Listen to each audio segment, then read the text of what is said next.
Fala, povo lindo e abençoado aqui do canal Mais Que Vencedor. Tudo bem com vocês? Eu espero que sim.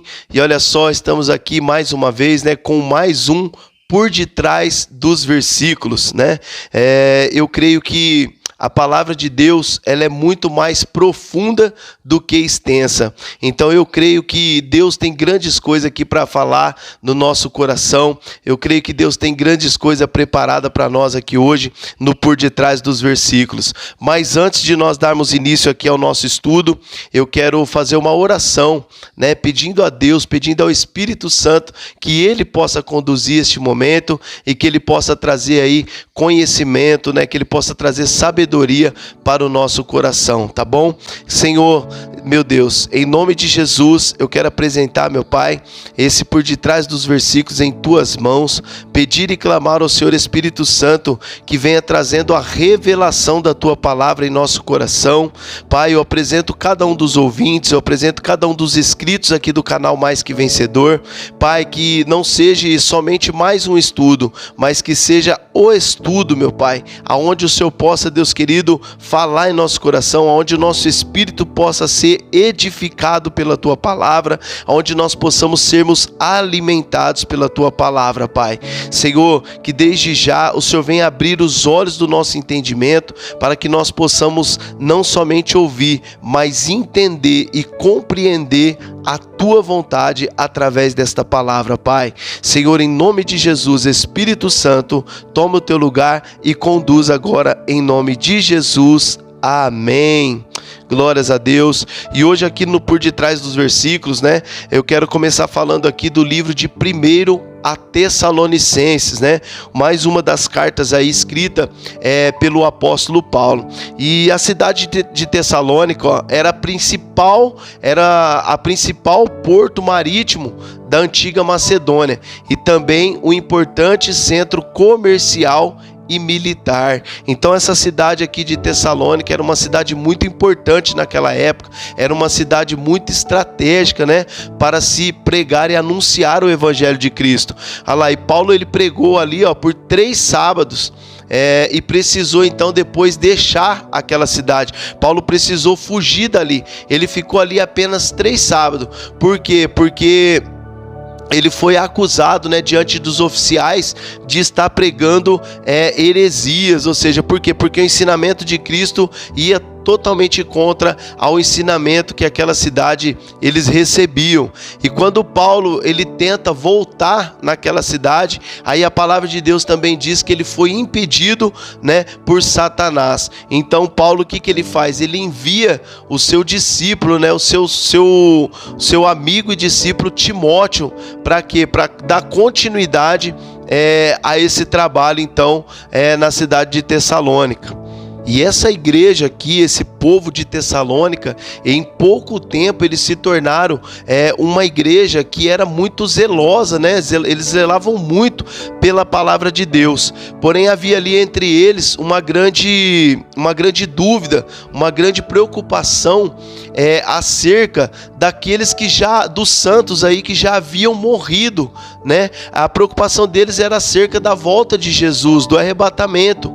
Como que porque eles não iriam ver o arrebatamento. E a preocupação deles era com essas pessoas que já tinham morrido, por mais que tinham morrido em Cristo. Mas Paulo, através dessa carta, os assegurou que os santos que haviam morrido seriam ressuscitados e depois seriam arrebatados para encontrar o Senhor com os que também estivessem vivos, Depois, no decorrer dessa carta aqui, você vai ver que Paulo então traz essa segurança para eles, E a Bíblia diz que realmente na volta de Jesus, primeiramente aqueles que morreram irão ressuscitar, e depois também nós que, se nós estivermos aqui, se for nesse tempo que tudo tem indicado, que a volta de Jesus está muito próximo, e nós também seremos aí então arrebatados com Jesus.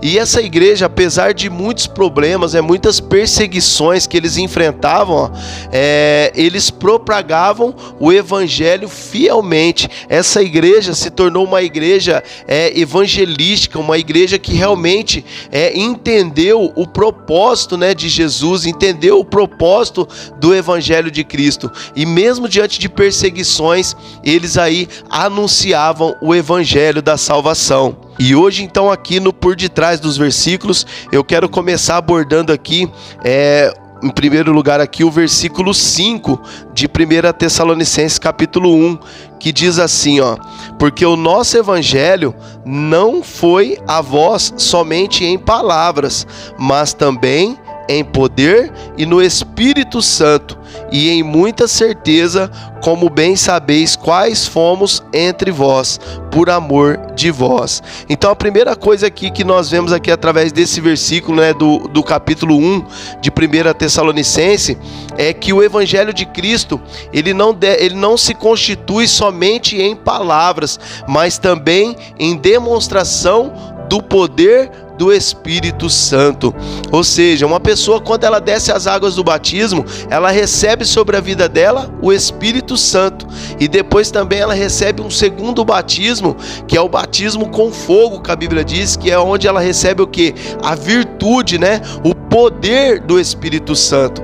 E para se anunciar o Evangelho, para se viver o Evangelho, é necessário, é indispensável a presença do Espírito Santo nas nossas vidas. Olha o que o próprio Paulo ele diz lá em 1 Coríntios, capítulo 2, versículo 4 e 5. 1 Coríntios capítulo 2, se você tiver uma Bíblia aí, você quiser conferir, abrir aí também e ler comigo. 1 Coríntios capítulo 2, versículo 4 e 5, o apóstolo Paulo ele diz assim, ó: a minha palavra e a minha pregação não constituíram em palavras persuasivas de sabedoria humana, mas em demonstração do Espírito e de poder. O versículo 5: para que a vossa fé não se apoiasse em sabedoria dos homens, mas no poder de Deus. Paulo está advertindo aqui que toda habilidade humana, né? Porque a habilidade humana para nada ela serve. E fundamentando aqui então a importância de quem? Do Espírito Santo e do seu poder.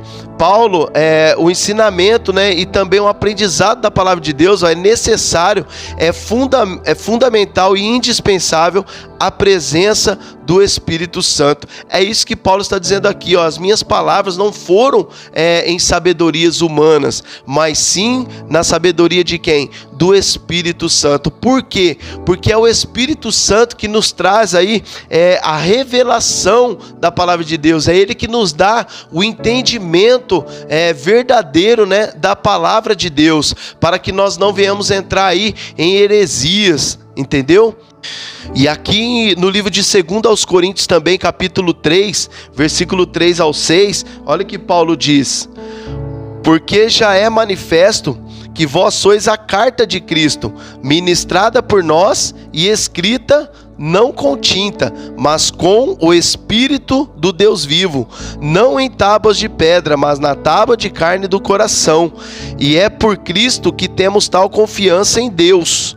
Não que sejamos capazes por nós de pensar alguma coisa como de nós mesmos, mas a nossa capacidade, ela vem de Deus, o qual nos fez também capazes de ser ministros do Novo Testamento, não da letra, mas do Espírito, porque a letra mata e o Espírito vivifica. Olha só o que Paulo está dizendo aqui, que nós por nós mesmos, nós nada podemos, mas sim a nossa capacidade, né? Ela tem que vir de Deus, e ela tem que ser condicionada, né? Conduzida pelo Espírito Santo. Por quê? Porque a letra, mesmo ela sendo a palavra de Deus, sem o Espírito Santo, como nós lemos aqui, ela tem o poder até mesmo de matar. Mas uma palavra de Deus, ela sendo, né, carregada, sendo direcionada, conduzida pelo Espírito Santo, com certeza ela vai trazer vida e salvação sobre a vida das pessoas. E o maior cuidado, né, de todos aqueles, né, todos nós que somos anunciadores da palavra de Deus, somos pregadores da palavra de Deus, tem que ser essa a nossa preocupação, de não somente trazer uma palavra, mas sim uma palavra que esteja carregada, cheia, conduzida pelo Espírito Santo de Deus. E ainda aqui nesse capítulo 1, de 1 Tessalonicenses, eu quero abordar aqui também o versículo 6 e 7, que Paulo diz assim, e vós foste feito nossos imitadores e do Senhor, recebendo a palavra em muita tribulação, com gozo do Espírito Santo, de maneira que foste exemplo para todos os fiéis na Macedônia e Acaia. Olha só o que Paulo, olha que lindo, na verdade, e fantástico aqui, o que Paulo fala para esses irmãos aqui de Tessalônica, Os tessalonicenses, eles receberam a palavra de Deus em meio a muita tribulação, mas com muita alegria do Espírito Santo. E é admirável como essa igreja, em tão pouco tempo, eles aprenderam a confiar em Deus e fazer do Senhor a sua força. Essa confiança adquirida por eles no Senhor é quem os trouxe a alegria mesmo diante da tribulação. É isso daí, quando nós confiamos em Deus, quando nós estamos realmente firmados nos princípios de Deus, nos princípios da palavra de Deus, nós nunca vamos estar isentos das tribulações, das dificuldades, das lutas, mas é possível sim se ter alegria em meio às aflições, quando nós estamos aí confiando no Senhor. E essa igreja, esse povo dessa igreja, eles tinham essa total confiança em Deus. E detalhe, uma confiança adquirida em tão pouco tempo. E com isso nós vemos então que por confiar em Deus, logo se tornaram uma igreja exemplo para todos os fiéis aí em Acaia e na Macedônia. E ainda a gente vê Paulo dizendo que eles sim são seus imitadores. E hoje, nós como os cristãos, nesse tempo que nós vivemos, será que podemos dizer também que nós temos sido aí bom exemplo para outras pessoas? Será que o nosso testemunho de vida tem edificado outras pessoas? Saiba você que o nosso testemunho, o testemunho de vida, ele é muito importante para a vida de outras pessoas. Você sabia que nossa vida, ela é como um espelho? As pessoas elas olham para nós. Por isso que Jesus diz que nós devemos ser o sal da terra, nós devemos ser a luz desse mundo. O Senhor, ele nos chamou para que sejamos aí representantes dele aqui nessa terra. Paulo citou por várias vezes em seu ministério essa questão do testemunho dele, essa confiança em estar cumprindo o seu chamado da forma correta. E a gente vai ver por várias vezes Paulo dizendo, olha, seja meus imitadores. Por quê? Porque Paulo, ele tinha convicção de que a vida dele estava totalmente aí edificada em Cristo e que ele era sim um bom testemunho para as pessoas. E nós também temos que pegar isso como exemplo. Nós temos que nos tornar esse bom exemplo para todas as pessoas também.